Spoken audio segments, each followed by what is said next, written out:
ಇವತ್ತಿನ ರೆಸಿಪಿ ಬಂದು ಮೃದುವಾಗಿರೋ ಬೆಣ್ಣೆ ಮುರುಕು ಮಾಡ್ತಾಯಿದ್ದೀನಿ. ಇದು ಹೇಗೆ ಮಾಡೋದು, ಏನು ಬೇಕಾಗುತ್ತೆ ಅಂತ ಹೇಳ್ತೀನಿ. ಸೊ ನಾನಿಲ್ಲಿ ಅಕ್ಕಿ ಹಿಟ್ಟು, ಕಡಲೆಪಪ್ಪು, ಕಡಲೆ ಹಿಟ್ಟು, ಓಂಕಾಳು, ಜೀರಿಗೆ, ಬಿಳಿ ಎಳ್ಳು, ಬೆಣ್ಣೆ, ಸೊ ಇವಾಗ ಇಷ್ಟನ್ನು ತೊಗೊಂಡಿದ್ದೀನಿ. ಇವಾಗ 1 ಕಪ್ ಕಡಲೆ ಪಪ್ಪನ್ನ ಪುಡಿ ಮಾಡ್ಕೊತೀನಿ. ನುಣ್ಣಗೆ ಪುಡಿ ಮಾಡ್ಕೋಬೇಕು. ಅದು ಪುಡಿ ಮಾಡ್ಕೊಂಡಾದ್ಮೇಲೆ ಇವಾಗ ಜರಡಿ ಇಟ್ಕೊಳ್ಳೋಣ.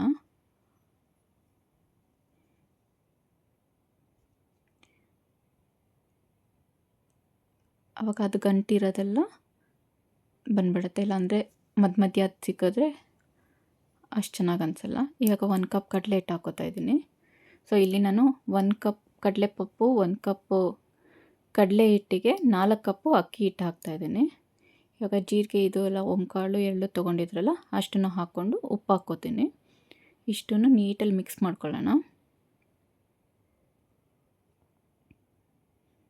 ಯಾಕಂದರೆ ಉಪ್ಪೆಲ್ಲ ಒಂದೇ ಕಡೆ ನಿಂತ್ಕೊಳ್ಳುತ್ತೆ. First ನೀಟಲ್ಲಿ mix ಮಾಡ್ಕೊಬಿಡೋಣ.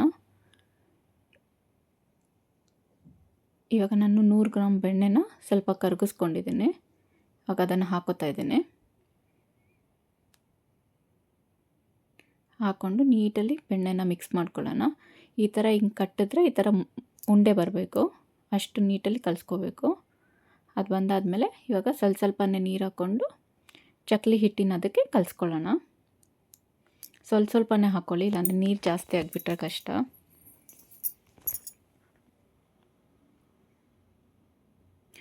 ಚೆನ್ನಾಗಿ ನಾದ್ಕೋಬೇಕು. ಇವಾಗ ನೀವು ಎಷ್ಟು ಚೆನ್ನಾಗಿ ನಾದ್ಕೋತೀರೋ ಬೆಣ್ಣೆ ಮುರುಕು ಅಷ್ಟೇ ಸಾಫ್ಟಾಗಿ ಬರುತ್ತೆ, ಕ್ರಿಸ್ಪಿಯಾಗಿ. ನೋಡಿ ಇಷ್ಟು ನಾದ್ಕೊಂಡಾದ್ಮೇಲೆ ಇವಾಗ ಎಣ್ಣೆ ಕಾಯಿಸ್ಕೊತೀನಿ.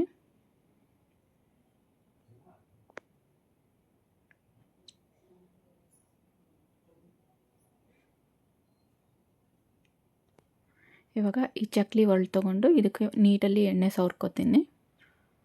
ಇಲ್ಲಾಂದರೆ ಅದು ಹಾಗೆ ಕಚ್ಕೊಬಿಡುತ್ತಲ್ಲ. ಸೊ ಇವಾಗ ಚಿಕ್ಕದಾಗಿ ಉಂಡೆಗಳು ತೊಗೊಂಡು ಚಕ್ಲಿ ಒಳಗೆ ಎಷ್ಟು ಹಿಡಿಸುತ್ತೋ ಅಷ್ಟನ್ನು ಹಾಕ್ಕೊಳ್ಳೋಣ.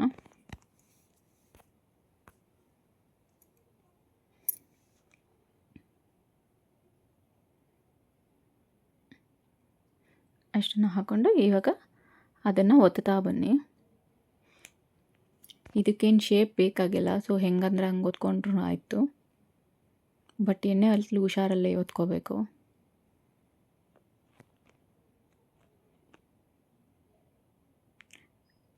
ಇಷ್ಟನ್ನು ನೀಟಲ್ಲಿ ಒತ್ಕೊಂಡಾದ್ಮೇಲೆ ಸ್ವಲ್ಪ ಹೊತ್ತು ತಿರುಗಿಸೋಕೆ ಹೋಗಬೇಡಿ, ಯಾಕಂದರೆ ಇನ್ನೂ ಮೆತ್ತಗೆ ಇರುತ್ತಲ್ಲ, ಕಟ್ ಆಗಿಬಿಡುತ್ತೆ. ನೋಡಿ ಇವಾಗ ಸ್ವಲ್ಪ ಕ್ರಿಸ್ಪಿನೆಸ್ ಬಂದಿದೆ. ಸೊ ಆಗ ಇನ್ನೊಂದು ಸೈಡನ್ನ ತಿರುಗಿಸ್ಬಿಟ್ಟು ಬೇಯಿಸ್ಕೊಳ್ಳೋಣ. ಮಾಡೋದು ತುಂಬ ಸಿಂಪಲ್ಲು ಮತ್ತು ಬೇಗನೂ ಆಗುತ್ತೆ. ಈವ್ನಿಂಗ್ ಟೈಮ್ ಸ್ನ್ಯಾಕ್ಸ್ಗಾಗಲಿ ಕಾಫಿ ಟೀ ಜೊತೆ ಆಗಲಿ ತುಂಬಾ ಚೆನ್ನಾಗಿರುತ್ತೆ. ಮನೇಲಿ ಮಾಡಿ ತಿನ್ನೋದ್ರಲ್ಲೂ ಹೆಲ್ದಿ. ಸೊ ಇವಾಗ ಇದಾಗಿದೆ, ತೆಕ್ಕೊಳ್ಳೋಣ.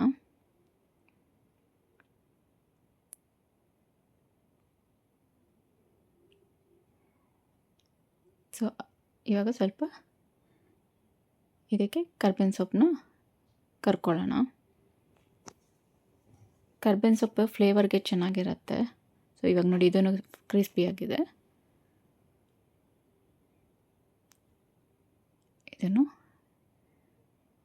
ಹಾಕ್ಕೊಂಡ್ರೆ ಉಳಿದಿರೋದೆಲ್ಲ ನಾನು ಆಲ್ರೆಡಿ ರೆಡಿ ಮಾಡಿಟ್ಕೊಂಡಿದ್ದೀನಿ. ಬೆಣ್ಣೆ ಮುರುಕು ರೆಡಿ ಆಯಿತು.